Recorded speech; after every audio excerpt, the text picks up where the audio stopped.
Hello students. Today we will learn about the drawbacks of a file management system or the advantage of a DBMS system. Now we have learned about a DBMS. DBMS basic introduction കഴിഞ്ഞ ക്ലാസ്സിൽ cover ചെയ്തു പഠിച്ചതാണ്. ഇനി എന്താണ് DBMS advantage അഥവാ file process സിസ്റ്റത്തിന്റെ disadvantage നോക്കാം. So in earlier days, all the database applications were written on a file system. You know what a file is. Okay, we are writing different files for different purposes. So it has a lot of problems. We'll see them one by one.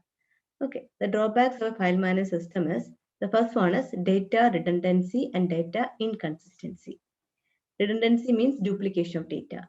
Inconsistency means the same data appears differently in two different files. Okay, for example, consider a banking system. ഒരു ബാങ്കിന്റെ environment consider ചെയ്യുക. അപ്പോൾ എല്ലാവരും account അവിടെ ഉണ്ടാവും, ബാങ്കിന് account ഉണ്ടാവും, that is customer accounts. ബാങ്കിൽ നമ്മൾ ലോൺ എടുക്കുന്നുണ്ടാവും. അപ്പോൾ ഒരാളുടെ ഒരു കസ്റ്റമറുടെ നെയിമും അഡ്രസ്സും എവിടെയൊക്കെ വേണം? കസ്റ്റമർ അക്കൗണ്ടിൽ വേണം. The same name and address must appear in loan account also. That means duplication data. ഒരേ ഇൻഫർമേഷൻ നമ്മൾ രണ്ടൂന്ന് ഫയലിൽ റൈറ്റ് ചെയ്യാണ്. Suppose the customer shift his house, വീട് മാറി. അപ്പോൾ നമ്മൾ എന്ത് ചെയ്യും? അങ്ങനെ അഡ്രസ്സ് മാറ്റണം. അഡ്രസ്സ് മാറ്റുമ്പോൾ അത് കസ്റ്റമർ അക്കൗണ്ടിൽ മാറ്റണം, ലോൺ അക്കൗണ്ടിൽ മാറ്റണം. ചിലപ്പോൾ കസ്റ്റമർ അക്കൗണ്ടിൽ മാത്രമേ മാറ്റുള്ളൂ. ചിലപ്പോൾ കസ്റ്റമർ അപ്പോൾ ലോണുമായിട്ട് ഡീൽ ചെയ്യുന്നുണ്ടാവില്ല. കസ്റ്റമർ ഒരു അക്കൗണ്ടിലേക്ക് ഇടാൻ വരുന്ന സമയത്തായിരിക്കും അഡ്രസ്സ് മാറി ഇൻഫർമേഷൻ കൊടുക്കുന്നത്. അപ്പോൾ അതിൽ മാത്രം ആ ഡാറ്റാബേസിൽ മാത്രം മാറ്റി, ആ ഫയലിൽ മാത്രം മാറ്റി, ഡാറ്റാബേസിലല്ല ആ ഫയലിൽ മാത്രം മാറ്റി, മറ്റേ ഫയൽ ചേഞ്ച് വരുന്നില്ല. Okay, this is known as multiple files appear differently. This is known as inconsistent data. Data redundancy means duplicate ചെയ്യുക. ഒരേ ഡാറ്റയെ പലതിൽ എഴുതുന്നതിനാണ് നമ്മൾ ഡ്യൂപ്ലിക്കേഷൻ ഓഫ് ഡാറ്റ എന്ന് പറയുന്നത്. രണ്ടാമത്തെ കേസ് എന്താ? ഇപ്പൊ അയാളുടെ അഡ്രസ്സ് മാറി. ചില ഫയൽ അഡ്രസ്സും പുതിയ അഡ്രസ്സാണ്, ചില ഫയൽ പഴയ അഡ്രസ്സാണ്. അപ്പൊ കുറച്ച് കഴിയുമ്പോൾ ഏതാണ് കറക്റ്റ് അഡ്രസ് തിരിച്ചറിയാൻ പറ്റില്ല. So this is one of the basic disadvantage of a file system. ഡേറ്റാബേസിൽ അങ്ങനെയല്ല, ഒറ്റ ഡേറ്റാബേസ് ഉണ്ടാവുള്ളൂ. അവിടെ നിന്നൊക്കെ ലിങ്ക് ചെയ്യുക. നമ്മൾ ഒരു സ്ഥലത്ത് മാറ്റിക്കഴിഞ്ഞാൽ എല്ലാ സ്ഥലത്തും അവൈലബിൾ ആയിരിക്കും. ഫയലിൽ അങ്ങനെ ആയിരിക്കില്ല, പല ഡിഫറെന്റ് ഫയൽസ് ഉണ്ടാവും. പല ഡിഫറെന്റ് ഫയൽസിൽ പല ഫോമാറ്റിലായിരിക്കും ഡേറ്റ, ഡ്യൂപ്ലിക്കേഷൻ ഡേറ്റ ഉണ്ടാവും. Is clear? Data redundancy and data inconsistency. Second is problem is difficulty in accessing data. Data access ചെയ്യാനുള്ള ഡിഫിക്കൽറ്റി. ഓക്കെ, ഫോർ എക്സാമ്പിൾ ഒരു ബാങ്ക് എൻവയറമെന്റ് നമ്മൾ എല്ലാ എക്സാമ്പിളും അത് തന്നെ കൺസിഡർ ചെയ്യുന്നത്. ഒരു ബാങ്കിങ് സിസ്റ്റം എടുക്കുക. അതിൽ ഒരു പർട്ടിക്കുലർ പിൻകോഡ്, ഫോർ എക്സാമ്പിൾ 682304, ഒരു പർട്ടിക്കുലർ പിൻകോഡ് ഉള്ള കസ്റ്റമറുടെ ഫുൾ ഡീറ്റെയിൽസ് എടുക്കണമെന്ന് വിചാരിക്കുക. അപ്പൊ എന്ത് വേണം? ചിലപ്പോൾ അങ്ങനെ ഒരു പ്രോഗ്രാം ഒന്നും എഴുതിയിട്ടുണ്ടാവില്ല. അപ്പൊ ആ സമയത്ത് ഉണ്ടാവില്ല. അപ്പൊ എന്ത് ചെയ്യണം? ഉള്ള പ്രോഗ്രാം വെച്ചിട്ട് തപ്പിയെടുക്കണം. ഓക്കെ, നമുക്കത് പിന്നീട് മാറ്റാൻ പറ്റിയെന്ന് വരില്ല. അത് എന്താണ് വേണ്ടത് അതനുസരിച്ച് അന്നേരം പ്രോഗ്രാം എഴുതണം. ക്ലിയർ? ഇങ്ങനെ റിക്വസ്റ്റ് നേരത്തെ ആന്റിസിപ്പേറ്റ് ചെയ്തിട്ടുണ്ടാവില്ല. ഇങ്ങനെ ഒരു പർട്ടിക്കുലർ അഡ്രസ്സിലുള്ള ആൾക്കാരെ മുഴുവൻ ഡീറ്റെയിൽസ് വേണമെന്നുള്ള കാര്യം ബാങ്കിങ് സിസ്റ്റം ഡെവലപ്പ് ചെയ്തപ്പോൾ ചിന്തിച്ചിട്ടുണ്ടാവില്ല. ചിന്തിച്ചിട്ടുണ്ടെങ്കിൽ നമുക്ക് കോഡ് ഉണ്ടാവും, ചിന്തിച്ചിട്ടില്ലെങ്കിൽ എന്ത് വേണം? അന്നേരം പുതുതായിട്ട് കോഡ് എഴുതണം. ഓക്കെ, ഇല്ലെങ്കിൽ എല്ലാ കസ്റ്റമറും നമ്മുടെ പ്രോഗ്രാമിനകത്ത് എല്ലാ കസ്റ്റമറും ലിസ്റ്റ് മാത്രമേ ഉണ്ടാവുള്ളൂ. അതിനകത്ത് ഈ പർട്ടിക്കുലർ പിൻകോഡെല്ലാം ടിക്ക് എടുക്കണം. നമുക്ക് അറ്റേ ടൈം നമ്മൾ അന്നേരം ചിന്തിക്കുന്ന രീതിയിൽ നമുക്ക് കോഡ് എഴുതാൻ പറ്റില്ല. ഇപ്പൊ DBM സിസ്റ്റത്തിൽ അങ്ങനെയല്ല. നമ്മൾ എന്ത് ക്വറി ആലോചിച്ചാലും എന്ത് ക്വസ്റ്റ്യൻ ആലോചിച്ചാലും നമുക്ക് അപ്പൊ തന്നെ അതിനകത്ത് just one line മതി, we can retrieve data. So that's the advantage of a DBM system. But here it is very difficult to do different programs. Already ആദ്യമേ പ്ലാൻ ചെയ്ത പ്രോഗ്രാംസ് എല്ലാം നമ്മളിൽ ഉണ്ടാവും. ഇല്ലാതെ പുതിയൊരു കാര്യം ആവശ്യപ്പെടുകയാണ്, അത് നമുക്ക് ചെയ്യാൻ പറ്റില്ല. Clear? That's second one. Third one is data isolation. Isolation എന്ന് വെച്ചാൽ ഒറ്റപ്പെടുക. Data scattered in different files. പല ഫയൽസിലായിട്ടാണ് ഡേറ്റ എല്ലാം സ്കാറ്റർ ചെയ്ത് എടുക്കുന്നത്. ഈ ഓരോ ഫയലും ഓരോ ഡിഫറെന്റ് ഫോമാറ്റിലായിരിക്കും. So it is not at all easy to write new application programs. അപ്പൊ നമുക്ക് പല ഫോമാറ്റിലായതുകൊണ്ട് തന്നെ പല രീതിയിലായിരിക്കും ഡേറ്റ ഉണ്ടാവുക. അപ്പൊ നമുക്കത് എടുക്കാൻ ബുദ്ധിമുട്ടായിരിക്കും. So this is the third one, data isolation. Data ഒറ്റപ്പെട്ട് കിടക്കുകയാണ്. DBMS അങ്ങനെയല്ല. DBMS is interrelated collection of data. അപ്പൊ എല്ലാ ഡാറ്റ തമ്മിൽ അങ്ങോട്ടും റിലേറ്റഡ് ആണ്. അപ്പോൾ ഒരിടത്ത് ചേഞ്ച് വന്നാൽ ബാക്കിയെല്ലാം കറസ്പോണ്ടിങ് എല്ലായിടത്തും ചേഞ്ച് വന്നു. Okay, such thing is not possible in the case of a file management system. Next is integrity problems. Integrity means the data values stored in a database must satisfy certain consistency constraints. That means ബാങ്കിൽ account create ചെയ്യാൻ minimum balance 1000 രൂപ വേണം. അതൊരു നിർബന്ധമാണ്. ചില അക്കൗണ്ടിന് salary account അല്ലെങ്കിൽ ചില അക്കൗണ്ടിന് minimum balance ഇല്ല, ബാക്കി അക്കൗണ്ടിൽ മിനിമം ബാലൻസ് വേണം. This is known as constraint. ഒരു റെസ്ട്രിക്ഷൻ ആണ്, കൺസ്ട്രെയിന്റ് ആണ്. ഓക്കെ, ഈ കൺസ്ട്രെയിന്റ് കുറച്ച് കഴിയുമ്പോൾ മാറ്റി. അതായത് ആദ്യം ബാങ്ക് ഡിസൈൻ ചെയ്തപ്പോൾ ഒരു 10-15 വർഷം മുമ്പ് 500 രൂപയായിരുന്നു മിനിമം ബാലൻസ് ഉണ്ടായിരുന്നത്. കുറെ കഴിഞ്ഞപ്പോൾ 500 അല്ല 1000 വേണമെന്നാക്കി. അപ്പൊ എന്ത് വേണം, ഓരോ ഫയൽ മാനേജർ ആണെങ്കിൽ എവിടെയെല്ലാം കോഡിൽ എഴുതിയിട്ടുണ്ടോ അതെല്ലാം മാറ്റി നമ്മൾ 1000 ആക്കി വരണം. പ്രോഗ്രാമിന്റെ അകത്ത്, ഫയലിന്റെ അകത്താണ് എഴുതി വെക്കുന്നത്. അതിലൊരു ലൈനായിട്ടായിരിക്കും എഴുതി വെക്കുന്നുണ്ടാവുക. എവിടെയെല്ലാം ആക്സസ് ചെയ്തിട്ടുണ്ടോ അതെല്ലാം പോയി കറക്റ്റ് ചെയ്യേണ്ടി വരും. ഇവിടെ അങ്ങനെയല്ല, ഡാറ്റാബേസ് അങ്ങനെയല്ല, ജസ്റ്റ് ഒരു ചേഞ്ച് മാത്രം മതി. 500 മാറ്റി 500 = 500 + 500 ആക്കി കഴിഞ്ഞാൽ എല്ലാ സ്ഥലത്തും മാറിക്കോ. Okay, this is known as integrity. This is atomicity problems. Next is atomicity problems. Failure may leave database in an inconsistent state with partial updates carried out. Okay, imagine ഒരു അക്കൗണ്ട് ഇൻഫർമേഷൻ ഉപയോഗിക്കാം. നമ്മളൊരു customer എയും customer ബിയും ഉണ്ട്. We have 2 customers, customer A and B. Customer A ന്ന് ഒരു 500 rupees customer ബിക്ക് transfer ചെയ്യാണ്. That's what we are doing. നമ്മുടെ ഓപ്പറേഷൻ എന്താ? The amount of 500 rupees is transferred from customer A to customer B. Customer A customer ബിക്ക് 500 രൂപ അയക്കുകയാണ്. അപ്പൊ നമുക്ക് എന്ത് വേണം? കസ്റ്റമർ എ 500 രൂപ മൈനസ് ചെയ്യണം, കസ്റ്റമർ ബിയിലെ അക്കൗണ്ടിലേക്ക് 500 രൂപ ആഡ് ചെയ്യണം. ഇതാണ് ട്രാൻസാക്ഷൻസ്. അറ്റോമിസിറ്റി മീൻസ് ഇത് ഒറ്റ ഓപ്പറേഷൻ ആയിട്ട് വേണം ട്രീറ്റ് ചെയ്യാൻ. പക്ഷെ ഫയൽ സിസ്റ്റം അങ്ങനെ ആയിരിക്കില്ല. സപ്പോസ് കസ്റ്റമർ എ ന്ന് അക്കൗണ്ട് പിൻവലിച്ചു, കസ്റ്റമർ എയുടെ അക്കൗണ്ടിൽ നിന്ന് 500 മൈനസ് ചെയ്തു. അപ്പൊ എന്തെങ്കിലും സിസ്റ്റം ഫെയിലിയർ ഒക്കെ ചെയ്തു. അപ്പൊ എന്ത് പറ്റി? കസ്റ്റമർ എ ന്ന് പൈസ പോയി, കസ്റ്റമർ ബിക്ക് കിട്ടിയില്ല. This is a failure. Okay, this is known as atomicity failure. പക്ഷെ DBMS ഇതെല്ലാം സിംഗിൾ ഓപ്പറേഷൻ ആയിട്ടായിരിക്കും കൺസിഡർ ചെയ്യുള്ളൂ. കസ്റ്റമർ എ എന്ന് പോയി കഴിഞ്ഞാൽ കസ്റ്റമർ ബിയിൽ ആഡ് ചെയ്യണം. ഒന്നുകിൽ രണ്ടും ഒറ്റയടി ഒക്കെ അറിയണം, അല്ലെങ്കിൽ ഒക്കെ അറിയാനേ പാടില്ല. ക്ലിയർ? ഫെയിലിയർ എന്ന് വെച്ച് കഴിഞ്ഞാൽ കസ്റ്റമർ എയുടെ നിന്ന് പൈസ പോകരുത്. അപ്പൊ കസ്റ്റമർ എ പോയിട്ടില്ല, ബിക്ക് കിട്ടിയിട്ടില്ല, നോ പ്രോബ്ലം. അല്ലെങ്കിൽ എന്ത് വേണം? കസ്റ്റമർ എ പോയി കസ്റ്റമർ ബിക്ക് കിട്ടി, സക്സസ്. ഫെയിലിയർ എന്ന് വെച്ച് കഴിഞ്ഞാൽ ഒന്നും നടക്കരുത്. ഓക്കെ, ഫെയിലിയർ ഒക്കെ കഴിഞ്ഞാൽ ചെയ്ത ട്രാൻസാക്ഷൻ റിവോക്ക് ചെയ്യാൻ പറ്റണം. ക്ലിയർ? ഇത് ഒറ്റ സിംഗിൾ ഓപ്പറേഷൻ ആയിട്ടായിരിക്കും നടക്കുള്ളൂ, which is known as atomicity. This is not possible in the case of a file management system. Okay. Next one is concurrent access by multiple users. Concurrent എന്ന് വെച്ചാൽ simultaneous, ഒരേ സമയം multiple users system access ചെയ്യാം. ഇവിടെ ഒരു example വെച്ച് പറയാം. നമ്മളൊരു കസ്റ്റമർ ഒരു അക്കൗണ്ടിൽ 500 rupees ബാലൻസ് ഉണ്ട്. അപ്പൊ കസ്റ്റമർ എയും കസ്റ്റമർ ബിയും അവിടെ നിന്ന് കുറച്ച് പൈസ വലിക്കുകയാണ്. മൂന്ന് പേര് വിചാരിച്ചു. കസ്റ്റമർ സിയുടെ കയ്യിൽ 500 rupees ഉണ്ട്. കസ്റ്റമർ എക്ക് ഒരു 200 rupees വേണം, കസ്റ്റമർ ബിക്ക് 300 rupees വേണം. അപ്പൊ കസ്റ്റമർ എ നോക്കുമ്പോൾ എത്രയാണ് കാണുന്നത്? 500 rupees കാണുന്നുണ്ട്. ഒരേ സമയം രണ്ടുപേരും ചെയ്യുന്നത്. കസ്റ്റമർ ബി നോക്കുമ്പോൾ 500 rupees കാണുന്നുണ്ട്. ഓക്കെ, കസ്റ്റമർ എ നോക്കുമ്പോൾ 500 ഉണ്ട്, കസ്റ്റമർ ബി നോക്കുമ്പോൾ 500 ഉണ്ട്. കറക്റ്റ് അല്ലേ? കസ്റ്റമർ എ അത് 200 രൂപ വലിച്ചു, അപ്പൊ ബാക്കി ബാലൻസ് 300 രൂപ വരിക. കസ്റ്റമർ ബി 300 രൂപ വലിച്ചു, ബാക്കി ബാലൻസ് 200 രൂപ വരിക. അപ്പൊ ഇവര് ആരാണ് അവസാനം റൈറ്റ് ചെയ്യുന്നതനുസരിച്ചിട്ട് കസ്റ്റമർ എന്നുള്ളതിൽ എന്തോരും, ഒന്നിൽ 200 അല്ലെങ്കിൽ 300 ആയിരിക്കും ബാലൻസ് ഉണ്ടാവുക. ആക്ച്വലി ബാലൻസേ ഇല്ല, കാരണം ആദ്യത്തെ ആൾ 200 വലിക്കുന്നുണ്ട്, രണ്ടാമത്തെ ആൾ 300 വലിക്കുന്നുണ്ട്. അപ്പൊ ബാലൻസ് 0 ആണ്. പക്ഷെ കാണിക്കുന്ന എന്തുവരും? ഒന്നിൽ 200 കാണിക്കും, അല്ലെങ്കിൽ 300 കാണിക്കും. Set clear? I'll explain the program once again. Here customer C which contains 500 rupees. Concurrent access anomaly ആണ്. കൺകറന്റ് ആയിട്ട് രണ്ടുപേരും ഉപയോഗിച്ചുകൊണ്ടിരിക്കുക. കസ്റ്റമർ എ നോക്കുമ്പോൾ 500 രൂപയുണ്ട്, കസ്റ്റമർ ബി നോക്കുമ്പോൾ 500 രൂപയുണ്ട്. കസ്റ്റമർ എ 200 രൂപയാണ് വലിക്കുന്നത്. അപ്പൊ കസ്റ്റമർ 200 രൂപ വലിക്കുമ്പോൾ ബാക്കി 500 മൈനസ് 200 300 ആയിരിക്കും ഫയലിൽ കൊണ്ട് റൈറ്റ് ചെയ്യാൻ പോണേ. ഓക്കെ, കസ്റ്റമർ ബി നോക്കുമ്പോൾ ഒരേ സമയമല്ലേ, കസ്റ്റമർ ബി നോക്കുമ്പോൾ 500 തന്നെയാണ്. 500 300 രൂപ വലിക്കുമ്പോൾ ബാക്കി 200 എന്നാണ് കാണുന്നത്. അപ്പൊ ആദ്യം എഴുതുന്ന എ ആണെങ്കിൽ 300 മാറി, രണ്ടാമത് എഴുതുന്ന ബി ആണ് 200 എന്ന് എഴുതിയിരിക്കും. ഫൈനലി നമ്മൾ കാണുന്ന ആൻസർ 200 ആയിരിക്കും. അവസാനം എഴുതുന്ന ആളുടെ റിസൾട്ട് ആണ് നമുക്ക് കാണാൻ പറ്റുക.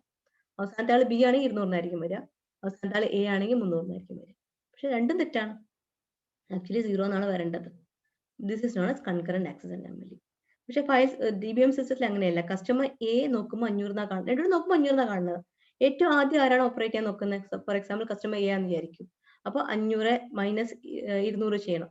അപ്പൊ ലോക്ക് ചെയ്യും. അപ്പൊ കസ്റ്റമർ ബിക്ക് അക്കൗണ്ടിൽ ആക്സസ് ചെയ്യാനേ പറ്റില്ല. അയാൾ വെയിറ്റ് ചെയ്തുകൊണ്ടിരിക്കും, ട്രാൻസാക്ഷൻ കാണാനേ പറ്റില്ല. അത് എയുടെ കഴിഞ്ഞ് എ 200 എഴുതി കഴിഞ്ഞാൽ, എ 300 എഴുതി കഴിഞ്ഞാൽ മാത്രം 200 വലിക്കുന്നത്, ബാക്കി 300 ഉണ്ട്. എ 300 അപ്ഡേറ്റ് ചെയ്ത് കഴിഞ്ഞാൽ മാത്രമേ ബിക്ക് കാണാൻ പറ്റുള്ളൂ. അപ്പൊ കുഴപ്പമില്ല, ബി 300 കാണുന്നുള്ളൂ, 500 അല്ല കാണാം. 500 കാണുന്നുണ്ട്, പക്ഷെ 500 കാണുമ്പോൾ ആക്സസ് ചെയ്യാൻ പറ്റില്ല. 300 ആയി കഴിഞ്ഞാൽ മാത്രമേ അയാൾക്ക് ഉപയോഗിക്കാൻ പറ്റുള്ളൂ. ക്ലിയർ? പല വ്യൂയിൽ നമുക്ക് പെർമിഷൻ സെറ്റ് ചെയ്യാൻ പറ്റും. ഫയലിൽ അങ്ങനെ പറ്റില്ല. ഒരാൾക്ക് പെർമിഷൻ കൊടുക്കാം, അടുത്ത പെർമിഷൻ കൊടുത്ത് അതേ സമയം ഒരു മാനേജ് ചെയ്തുകൊണ്ടിരിക്കും. DBMS ലോക്ക് ചെയ്യാം, ഒരു ട്രാൻസാക്ഷൻ ലോക്ക് ചെയ്യാം. അത് ലോക്ക് അൺലോക്ക് ചെയ്യുമ്പോൾ മാത്രമേ സെക്കൻഡ് പേഴ്സണിന് കിട്ടൂ. Clear? This is known as concurrent access anomaly. Next is security problems. what is security? Here also banking system തന്നെ ഇമാജിൻ ചെയ്യുക. ഒരാളുടെ അക്കൗണ്ട് വേറെ ആൾക്ക് ഒരിക്കലും ഉപയോഗിക്കാൻ പാടില്ല, ഒരാൾക്ക് കാണാനേ പാടില്ല. ഇപ്പൊ എനിക്ക് എത്ര അക്കൗണ്ട് അതിനകത്തുണ്ട്, എത്ര പൈസ ഉണ്ടെന്നുള്ളത് വേറെ ആർക്കും കൊടുക്കാൻ പാടില്ല. പല രീതിയിൽ വേണം സെറ്റ് ചെയ്യാൻ. ഇപ്പൊ ബാങ്കിന്റെ മാനേജർക്ക് കാണാവുന്ന വ്യൂ ആയിരിക്കില്ല ബാങ്കിലെ ക്ലർക്കിന് കാണാവുന്ന വ്യൂ. ഓക്കെ, അല്ല ബാങ്കിലെ പ്യൂണിന് കാണാവുന്ന വ്യൂ. ഓരോരുത്തർക്കുള്ള വ്യൂ ഡിഫറെന്റ്. വ്യൂ മീൻസ് കാഴ്ച. സിസ്റ്റത്തിൽ എങ്ങനെ കാണാം. നമ്മുടെ ഡാറ്റാബേസ് എല്ലാ സാധനങ്ങളും ഉണ്ട്, പക്ഷെ പല പല വ്യൂസ് സെറ്റ് ചെയ്യാം. ഓക്കെ, പല പല പെർമിഷൻ സെറ്റ് ചെയ്യാം. which is also not possible in the case of a file management system. DBMSന്റെ അഡ്വാൻറ്റേജസ് പറയുന്നത് ഇതെല്ലാമാണ്. ഈ പ്രോബ്ലംസ് എല്ലാം റെക്ടിഫൈ ചെയ്തിട്ടാണ് DBMS സിസ്റ്റം ഉണ്ടാക്കിയിരിക്കുന്നത്. Is it clear? So these are the advantages of a DBMS. What are they? There won't be any data redundancy. There won't be any inconsistency. There won't be any difficulty in accessing the data. There won't be any data isolation. There is no integrity problems. The atomicity problems is also rectified in the case of a DBMS. Security issues are not there. There won't be any concurrent access anomalies. Okay, these are the advantages of a DBMS system. സാധാരണ നമുക്ക് 10 marks question ആയിട്ട് ചോദിക്കുന്നതാണ്, what is advantage of A DBMS system or what are the drawbacks of A file management system. രണ്ടിനും ഉത്തരം ഒന്ന് തന്നെയാണ്. Clear? കുറച്ച് തിയറിയാണ്, concept മനസ്സിലായെന്ന് വിചാരിക്കുന്നു. I will give you notes also. You try to learn using that notes. Okay, next we'll see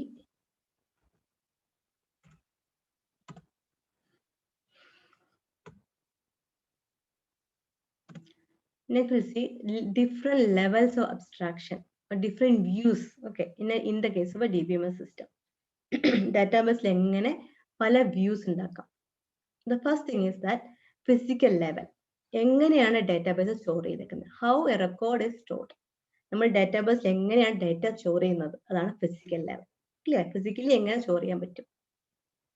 second thing is logical level. Logical level വരുമ്പോൾ എങ്ങനെ store ചെയ്ത് നമ്മൾ അറിയേണ്ട, എന്താണ് സ്റ്റോർ ചെയ്തിട്ടുള്ളത്, ഈ DBMS എന്തുണ്ട്, ഈ DBMSലെ ഡാറ്റ എന്തൊക്കെയാണ്, അത്രയും മാത്രം അറിഞ്ഞാൽ മതി. അപ്പോൾ physical level describes how A record is stored. എങ്ങനെ സ്റ്റോർ ചെയ്യണം, എത്ര ബൈറ്റ് വേണം, നമുക്ക് നെയിമിന് എത്ര ബിറ്റ് ബൈറ്റ് ആ ലെവലിൽ അറിയണം. ഇൻറ്റിജർ ആണോ അതോ ക്യാരക്ടർ ആണോ, എത്ര ബിറ്റ് വേണം, എത്ര ബൈറ്റ് വേണം, എത്ര സ്പേസ് വേണം സ്റ്റോർ ചെയ്യാൻ, അത്രയും കാര്യങ്ങൾ അറിയണത് എവിടെയാണ്, ഫിസിക്കൽ ലെവലിലാണ്. ഓക്കെ, ലോജിക്കൽ ലെവൽ ആകുമ്പോൾ എന്ത് ഡാറ്റയാണ് സ്റ്റോർ ചെയ്തേക്കുന്നത്. ഫോർ എക്സാമ്പിൾ കസ്റ്റമർ ആണെങ്കിൽ കാണിച്ചേക്കണം നോക്കി, കസ്റ്റമർ ആണെങ്കിൽ കസ്റ്റമറിന്റെ നെയിം ഉണ്ട്, അഡ്രസ് ഉണ്ട്, സിറ്റി ഉണ്ട്, ഇത്രയും കാര്യങ്ങളാണ് അതിനകത്തുള്ളത്. അത് എങ്ങനെ സ്റ്റോർ ചെയ്ത് നമ്മൾ അറിയണ്ട. ഓക്കെ, ഫിസിക്കൽ ലെവൽ നോക്കുന്ന how record is stored. Logical level describes what data is stored in the database and the relationship among the data. തമ്മിൽ എങ്ങനെ റിലേറ്റ് ചെയ്തേക്കുന്നത്, കസ്റ്റമർ ലോണുമായിട്ട് റിലേറ്റ് ചെയ്തിട്ടുണ്ട്, കസ്റ്റമർ അക്കൗണ്ടായിട്ട് റിലേറ്റ് ചെയ്തിട്ടുണ്ട്, അങ്ങനെ എങ്ങനെയാണ് ഡാറ്റാബേസ് എല്ലാം റിലേറ്റ് ചെയ്തേക്കുന്നത്, അതാണ് relationship. Third is view level. View part of data. Application പ്രോഗ്രാമിന്റെ പല പാർട്ട് മാത്രമായിട്ട് കാണിക്കുക, കുറേയൊക്കെ ഹൈഡ് ചെയ്യുക, കുറേയൊക്കെ ഡിസ്പ്ലേ ചെയ്യുക. എല്ലാ ഇൻഫർമേഷൻ എല്ലാവരും കാണിക്കുന്നില്ല. This is for security purpose. നമുക്ക് ആവശ്യമുള്ള ഇൻഫർമേഷൻ മാത്രമേ നമുക്ക് കാണാൻ പറ്റുള്ളൂ. അതായത് നമ്മൾ എല്ലാവരും ഒരേ ഡാറ്റാബേസ് ആയിരിക്കും വ്യൂ ചെയ്യുന്നത്, പക്ഷെ ആരാണെന്ന് അനുസരിച്ചിട്ട് അയാൾ കാണിക്കുന്ന വ്യൂസ് വളരെ വ്യത്യസ്തമായിരിക്കും. അയാൾ കാണാൻ പറ്റുന്ന ഡാറ്റ വളരെ വ്യത്യസ്തമായിരിക്കും. ഒരേ ഡാറ്റാബേസിനെ പലരും പല രീതിയിലായിരിക്കും വ്യൂ ചെയ്യുന്നത്. This is known as levels of abstraction. Okay, this is a diagram. This is the architecture of a DBMS. Okay, we have physical level, logical level, and view level. Physical level എന്താണ്? How data is stored.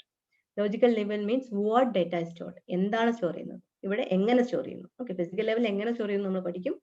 Logical ലെവലിൽ എന്താണ് store ചെയ്യുന്നത് പഠിക്കും. View level പല views of the same data. ഒരേ ഡാറ്റേന്റെ പല view ആണ്. അതായത് ബാങ്കിലെ പ്യൂൺ വ്യൂ ഇതായിരിക്കും വ്യൂ ചെയ്യുന്നത്, ക്ലർക്ക് ഇതായിരിക്കും വ്യൂ ചെയ്യുന്നത്, മാനേജർ ഇതായിരിക്കും വ്യൂ ചെയ്യുന്നത്. നമ്മുടെ ഒരു എഡ്യൂക്കേഷൻ സിസ്റ്റം ഇമാജിൻ ചെയ്യുകയാണെങ്കിൽ സ്റ്റുഡൻസിന്റെ വ്യൂ ഒന്നായിരിക്കും, സ്റ്റുഡൻസിന്റെ ക്ലാസ്മേറ്റ്സിന് ഉള്ള വ്യൂസ് ഒന്നായിരിക്കും, ഒരു ഇൻഡിവിജ്വൽ വ്യൂ ഒന്നായിരിക്കും, ഓരോ കുട്ടിയും കാണുന്ന വ്യൂ ഓരോന്നായിരിക്കും, ടീച്ചർ കാണുന്ന വ്യൂ വേറെ ഒന്നായിരിക്കും, പ്രിൻസിപ്പൾ കാണുന്ന വ്യൂ വേറെ ഒന്നായിരിക്കും. പ്രിൻസിപ്പൾ എല്ലാ ടീച്ചേഴ്സിനും വ്യൂ കാണാൻ പറ്റും, ടീച്ചേഴ്സിന് അവരവരുടെ കുട്ടികളുടെ വ്യൂ മാത്രമേ കൊടുക്കണ്ടൂ, കുട്ടികൾക്കാണെങ്കിലും അവരവരെ മാത്രം കൊടുത്താൽ മതി. അപ്പൊ അങ്ങനെ പല വ്യൂസിൽ നമുക്ക് DBMS ഡിസൈൻ ചെയ്യാം. Okay, now these are some of the terms related to the database. Instances and schema. Instances and schema. Schema means the logical structure of a database. Database and logical structure പറയുന്ന പേരാണ് schema. Logical structure എങ്ങനെയാണ് ഇതിന്റെ structure, എങ്ങനെയാണ് create ചെയ്തേക്കുന്നത്, എന്തെല്ലാം അതിനകത്തുണ്ട്, അതൊക്കെയാണ് schema കൊണ്ട് ഉദ്ദേശിക്കുന്നത്. Clear? The overall design of a database is a database schema. That's correct. Overall design, എങ്ങനെ database design ചെയ്തു, അതാണ് database schema. Okay. The database change over time as informations are inserted and deleted. Database information add ചെയ്യും, delete ചെയ്യും അനുസരിച്ച് മാറിക്കൊണ്ടേയിരിക്കും. The data at a moment is known as instance. Clear? The schema is logical structure. And design പറയുന്നതാണ് schema. പക്ഷെ നമ്മൾ data insert ചെയ്തുകൊണ്ടേയിരിക്കും, delete ചെയ്തുകൊണ്ടേയിരിക്കും, change ചെയ്തുകൊണ്ടേയിരിക്കും. ഇപ്പൊ എന്താണ് എന്നുള്ളതാണ് അതിന്റെ instance. Instant at this time what is A data, that which is known as instance of the data. Clear? Schema is a logical structure of a database. It contains information about set of customers, accounts, and relationship between them.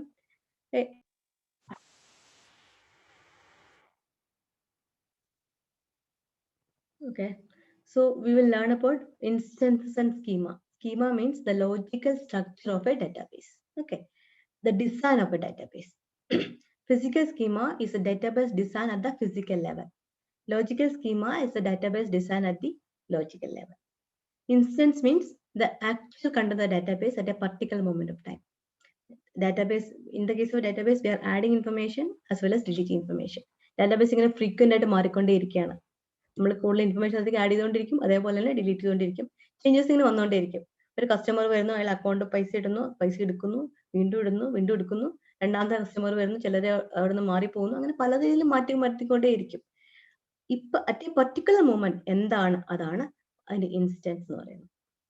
Okay, highest level is a subschema. Lowest level physical സ്കീമയാണ്. Intermediate level logical സ്കീമയാണ്. Highest level is a sub schema.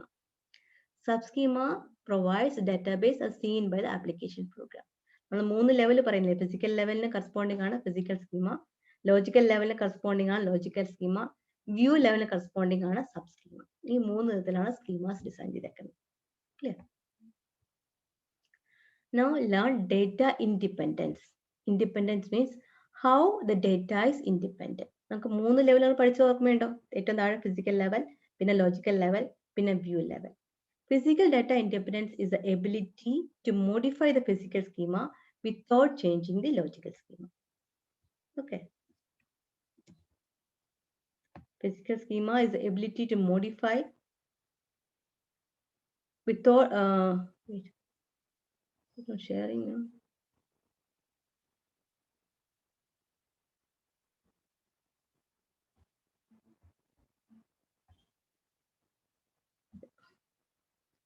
This is a data. I don't know whether the previous slide is visible.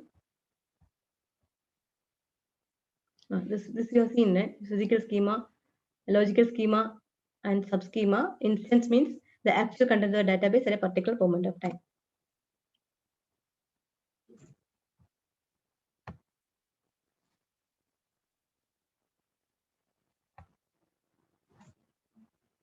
Next is physical data independence and logical data independence. Physical data independence is the ability to modify the physical schema without changing the logical schema. ഏറ്റവും താഴെ physical ആണ്, തൊട്ട് മുകളിൽ logical ആണ്. Physical schema മാറിക്കഴിഞ്ഞാൽ logical schema മാറ്റരുത്. That is known as physical data independence. We are able to change the structure without changing the logics. Okay. Logical data independence is the ability to modify the logical schema without causing the application program to be rewritten. That is without changing the view schema. Okay. Logical data independence is more difficult than physical data independence because the application programs are heavily dependent on the logical structure. ഏറ്റവും ടോപ്പിൽ application ആണ് view schema എന്ന് പറയുന്നത്. View schema മാറ്റാതെ logical schema മാറ്റാൻ ബുദ്ധിമുട്ടാണ്.